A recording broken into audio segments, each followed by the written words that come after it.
So what we're going to look at today is the rice harvest in Gunung Kidul in Java. So we'll take a look at how rice is harvested, the rice merchants, and a little bit on how rice is used and the beliefs about rice, particularly in this part of Java. Well, a massive welcome to you to my new channel, the Java in the Raw. It's a sister channel to my other channel, The Magic of Java. And in this, I focus less on the mystical and the magical aspects and more on looking at Java as it really is, warts and all. Yes, I suppose it is a travel and tourism channel, but I'm not here to hide anything from you. And it looks at everyday life, so you could also see it as somewhat of an ethnographic channel. So it shows the real lives of people, not attempting to hide anything, not attempting to glamorise anything. It'll largely be in the mountains of Gunung Kidul, near Jogja or Yogyakarta, but I'll also show trips out to places like Yogyakarta or Jogja, and Surakarta or Solo, and even to Jakarta and to Bali when it's open again. But thank you for joining my channel.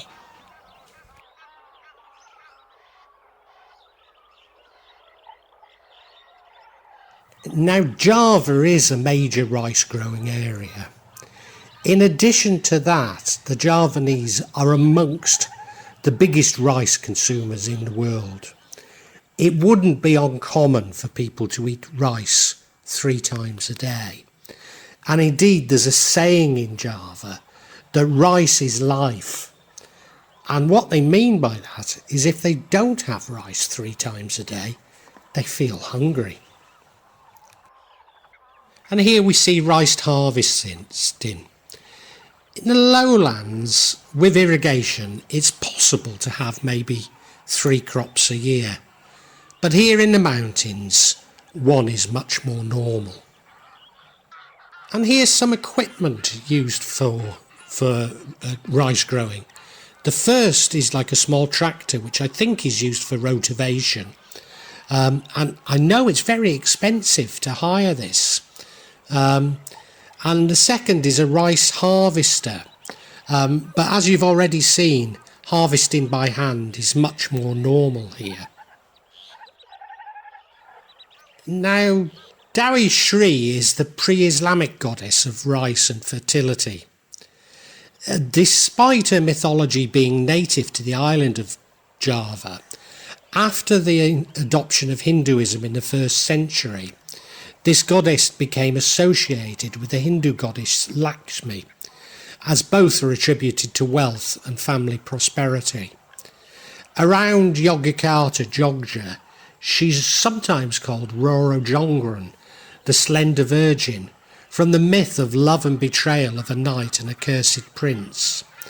This myth arose from misinterpreting the Druga statue in the northern chamber of Chandi, which means temple, Pranambanam. Dewi Sri is used by Javanese farmers to assure a good rice harvest, and Dukan or shaman often use it to assure good health and good fortune. In other parts of Indonesia, there's similar beliefs around an earth mother, and shrines can often be found in paddy fields.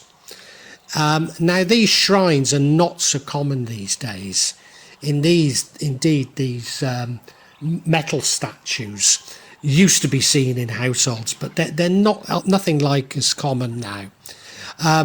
Most of the population would be monotheists, so she's not really seen as a goddess, maybe just as a focus for good luck from God. Now, this pasar, or market, is known as Pasar Pon. That's because there are 5 days to the Javanese week, of which Pon is one. So this is held every 5 days on Pon. It starts around 4:30 or after Shubu or Fajr prayers, Well, this actual clip is shot at around 8 o'clock, so many have left. The rice merchants come from the cities and the lowlands to buy the crops off the people. This would be an early harvest because the dry season went on for a long time last year, so most were planted late. So this represents the early crop, maybe in some cases the first of 2 crops. Later in the year they will plant, the merchants will come to buy cassava and sweet corn. Well, like all products in Indonesia really, they're dried on the road or on the roadside, and after they've been dried, you'll often see them piled up outside houses for later use as animal fodder. Now, traditionally this straw was fed to goats to supplement their diet of weeds that are taken from the fields, but now cows are much more common. They're not herds. People tend to keep just 1 cow or maybe as many as 4. They're actually now so popular that beef has become cheaper to buy in the village than goat meat. But in cities there is now major demand for beef. Of course, most people can't eat pork, and as Indonesia gets richer, more people are demanding meat. But most of this is imported from Australia.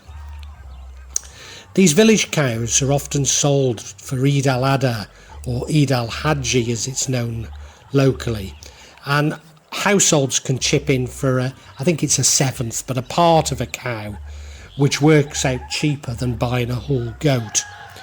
And then those who've bought some get about a 1/5 back. In the case of a goat, you get a leg back, and the rest goes to the poor.